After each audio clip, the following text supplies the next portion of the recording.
Secretary साहबा ने 2 minute का टाइम दिया। सारी बात जो की चौधरी खादम हुसैन कैसर साहब ने मुख्तसर टाइम में बयान कर दी, मैं बस उसी बात को आगे बढ़ाऊंगा कि बतौर वकील हम आइन के मुहाफ़िज़ हैं और इस वक्त पाकिस्तान के अंदर हम बेआईनी की जिंदगी गुजार रहे हैं और पूरे मुल्क का कंट्रोल उन लोगों के हाथ में है जिनका ये काम नहीं। 1947 से लेकर आज तक कायदे आज़म की वफात से लेकर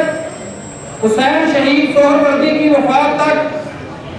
मोहतरमा फातिमा जिन्ना के इलेक्शन से लेकर उनकी वफात तक इनको किसी चीज का पता नहीं। ये इनको पता है तो सिर्फ और सिर्फ 9 मई के वाक़ये का। ये 9 मई के वाक़ये को बुनियाद बनाकर इस वक्त मुल्क के अंदर जिस तरह इंसानी बुनियादी इंसानी हकूक़ की खिलाफ वर्जी की जा रही है वो काबिल मुज़म्मत है। मैं एक सवाल करना चाहता हूँ, मैं एक सवाल इस हाउस के इजलास में मौजूद खड़ा होके करना चाहता हूँ कि क्या ये आपका मैंडेट है, क्या ये इख्तियार आपको हासिल है कि आप पूरी दुनिया की हुकूमतों से मुज़ाकरात करें, कि आप पाकिस्तान की बिजनेस कम्युनिटी से मुलाकातें करें और सियासतदानों को दीवार से लगाएं और वो सियासतदान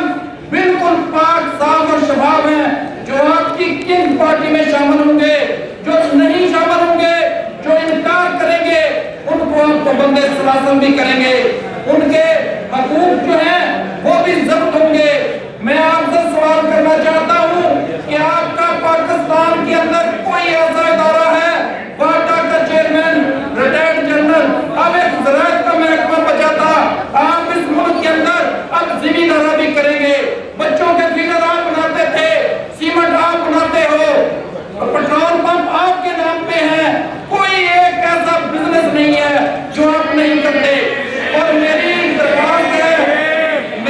दरखास्त है और मैं शुक्रगुजार हूँ Lahore high court bar association का जिन्होंने ये सकूत तोड़ा और इस मूवमेंट का आगाज हो रहा है। मैं आखिर में अपनी जुडिशरी के साथ भी एक बात करना चाहता हूँ, सिर्फ 1 मिनट में समाप्त करूंगा कि खुदारा आप भी होश के नाखुन लें। मेरी दरखास्त chief justice Lahore high court से भी है कि ठीक है आपने अपने दिमाग को बचा लिया, लेकिन जो लोग जेलों के अंदर हैं 4-4 महीनों से वो भी किसी के बेटे हैं, वो खवातीन जो 70-70 साल की उम्र की है।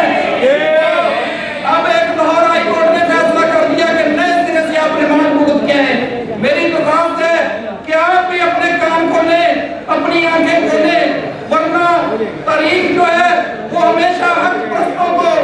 अपने अंदर महफूज रखती है। आप चले जाएंगे और तारीख में आपका नाम भी ना होगा।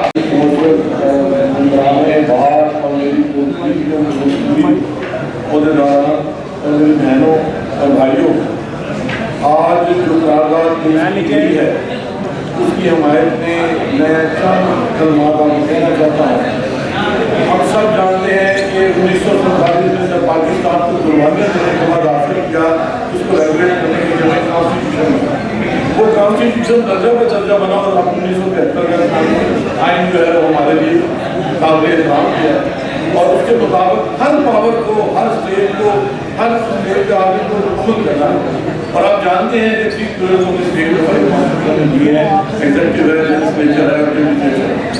और आप ये भी जानते हैं कि इनके दरमियान अगर कोई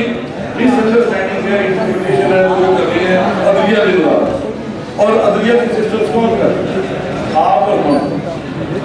एबल सिस्टम्स के बगैर अदलिया भी सही फैसले नहीं कर सकते। इसलिए मैं मुख्तसर ये बात कहूँगा, सब दोस्तों की बातों को सपोर्ट करते हुए खालिद कैसर साहब, श्री गांधी साहब, हमारे मुल्क साहब, बाकी जितने और राइट चीमा साहब, कि हम आज जिस तहरीक का आगाज करने जा रहे हैं इसका एक ही एजेंडा है कि हम वो लॉयर्स हैं जिन्होंने कॉन्स्टिट्यूशन में बैलेंस